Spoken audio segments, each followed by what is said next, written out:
Police आयुक्त मोहित अग्रवाल ने बुधवार को शहर में सुगम यातायात व्यवस्था सुनिश्चित करने के लिए व्यापक भ्रमण किया। इस दौरान उन्होंने गुदौलिया दशाश्वमेध क्षेत्र में पैदल गश्त कर यातायात मित्रों से संवाद किया। उन्होंने निर्देश दिए कि यातायात मित्रों को पहचान पत्र प्रदान किए जाएं। साथ ही गश्त के दौरान सड़कों और फुटपाथों पर अनधिकृत अतिक्रमण करने वालों को चेतावनी दी गई।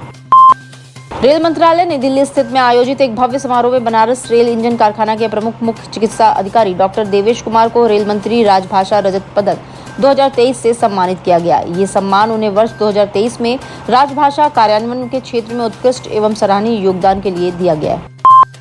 बीएचयू के पूर्व छात्र और वर्तमान में पंजाब कृषि विश्वविद्यालय लुधियाना में एग्रोनॉमी विभाग के पीएचडी शोधार्थी ऋतुज प्रताप सिंह को 33वें यूरोपीय बायोमास सम्मेलन और प्रदर्शनी में स्टूडेंट अवार्ड से सम्मानित किया गया है। ये सम्मेलन बायोमास और सतत जैव ऊर्जा के क्षेत्र में यूरोप का सबसे बड़ा और प्रतिष्ठित वैश्विक मंच है। इस पुरस्कार की विशेष बात ये रही कि रिजू पूरे सम्मेलन में सम्मानित होने वाले एकमात्र भारतीय छात्र हैं।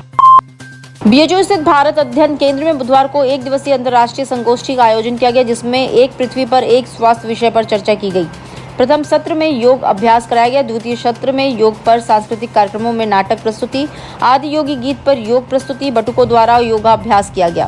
कर रहे हैं जिसमें हमने पूरे दिन का ये रखा हुआ है। उनके तरफ से तो केवल 7 से 9 का था समय, लेकिन उसके बाद हमने भी कल्चरल प्रोग्राम एक इंटरनेशनल अंतर्राष्ट्रीय संगोष्ठी के रूप में इस पूरे कार्यक्रम को हम लोग आयोजित कर रहे हैं, जिससे हम एक योग की जो एक वास्तविकता है कि योग योगा नहीं है, वो योग है, और योग है तो वो किस रूप में है, उसको हम लोग विभिन्न कार्यक्रम व्याख्यान के माध्यम से बताने का प्रयास यहाँ पे कर रहे हैं। कौन कौन लोग यहाँ पे पहुँचे एक्सपर्ट के रूप में?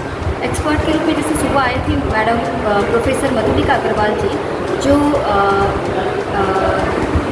संघ का प्रमुख विज्ञान संस्थान की भी रह चुकी हैं, और अभी वर्तमान में वो एनईपी चेयरपर्सन के रूप में कार्यरत भी है और प्रोफेसर के रूप में भी है। तो वो सुबह उन्होंने अध्यक्षता की कार्यक्रम की, और इस समय madam doctor Lucy Divya Prabha ji, जो संस्थापक है चंद्रमौली इंटरनेशनल चंद्रमौली ट्रस्ट वेद विद्यालय की संस्थापक है, वो इस समय अध्याक्षिका है।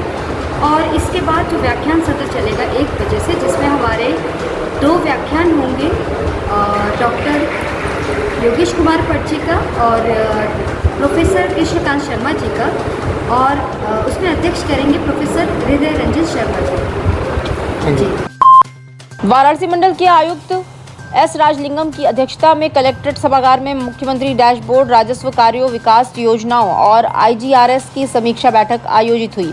मंडलायुक्त ने अधिकारियों को जन समस्याओं के त्वरित और पारदर्शी समाधान के लिए कड़े निर्देश दिए। मंडलायुक्त ने कहा कि जन समस्याओं के समाधान में किसी भी प्रकार की लापरवाही बर्दाश्त नहीं होगी।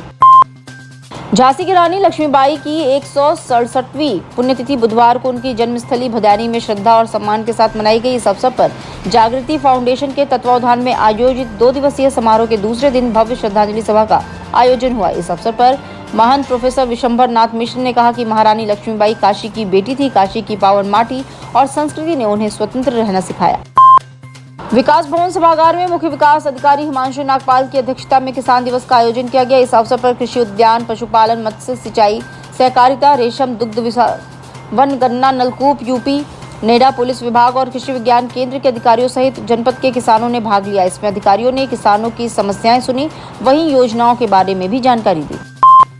योग को जन जन तक पहुंचाने के लिए सरकार प्रतिबद्ध है। अंतर्राष्ट्रीय योग दिवस पर भव्य आयोजन होगा। आयुष मंत्री दयाशंकर मिश्र दयालु ने इसको लेकर प्रेस वार्ता के दौरान जानकारी दी। उन्होंने बताया कि प्रधानमंत्री नरेंद्र मोदी के प्रेरणा और मुख्यमंत्री योगी आदित्यनाथ के मार्गदर्शन में पूरे प्रदेश में 15 से 21 जून तक योग सप्ताह मनाया जा रहा है। इस दौरान प्रदेश के 4075 स्थलों सहित देश भर में 1 लाख स्थानों पर सामूहिक योग का अभ्यास किया जाएगा। ये 11वां अंतर्राष्ट्रीय योग दिवस है।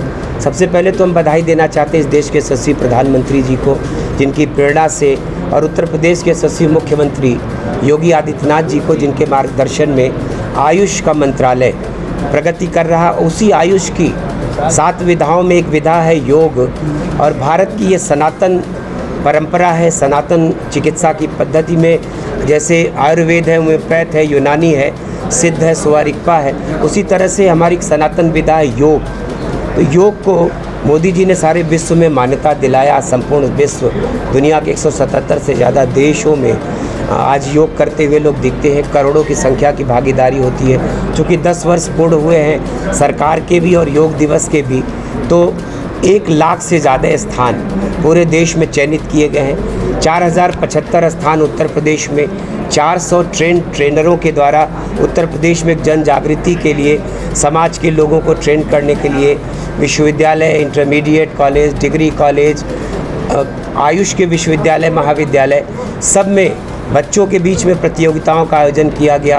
रंगोली हो, चाहे वो लेखन प्रतियोगिता हो, वाद विवाद हो, और जुलूसों के माध्यम से उनको प्रेरित किया गया। फिर उन बच्चों को भी प्रमाण पत्र देकर सम्मानित किया जाएगा। जन जन की भागीदारी के लिए, मातृशक्ति की भागीदारी के लिए अधिक से अधिक हमारी मातृशक्ति की बहनें भाग लेंगी, युवा भाग लेंगे। अनप्लग्ड जो हमारे यूथ हैं, उन यूथ को जोड़ने के लिए डिजिटल माध्यम से, सोशल मीडिया के माध्यम से उनको जोड़ा गया है कि ज़्यादा से ज़्यादा नौजवान जुड़े। हरित योग की भी कामना की गई है। काशी के यादव बंधुओं की विभिन्न समितियों की मीटिंग बुधवार को हुई। इसमें आगामी श्रावण मास के पहले सोमवार को श्री काशी विश्वनाथ के जलाभिषेक को लेकर श्री काशी विश्वनाथ मंदिर ट्रस्ट के पदाधिकारी, प्रशासनिक अधिकारी, पुलिस प्रशासन और वाराणसी के यादव बंधुओं सहित विभिन्न समितियों के प्रतिनिधियों ने विचार विमर्श किया। यादव बंधुओं की ओर से बाबा विश्वनाथ के जलाभिषेक की सदियों पुरानी परंपरा हर साल निभाई जाती है। श्री काशी विश्वनाथ मंदिर में बुधवार को भगवान श्री विश्वेश्वर का भव्य जलाभिषेक 17 नदियों, 9 सप्त सागरों और 16 पवित्र तीर्थों के जल से विधिवत संपन्न हुआ। इस पुण्य आयोजन में काशीवासियों, मंदिर के महंत, तीर्थ पुरोहितों, विद्वानों, कार्मिकों और अर्चकों ने उत्साहपूर्वक भाग लिया। आयोजकों ने वेद ध्वनि के साथ गंगा, यमुना, सरस्वती, नर्मदा, गोदावरी, क्षिप्रा, गोमती, सोन सहित 17 नदियों, कैलाश मानसरोवर और सिंधु जैसे 9 सप्त सागरों तथा प्रयाग, केदार, रामेश्वर, मणिकर्णिका, तीर्थ ज्ञान आदि 16 तीर्थों के पवित्र जल से जलाभिषेक व महास्नान कराया।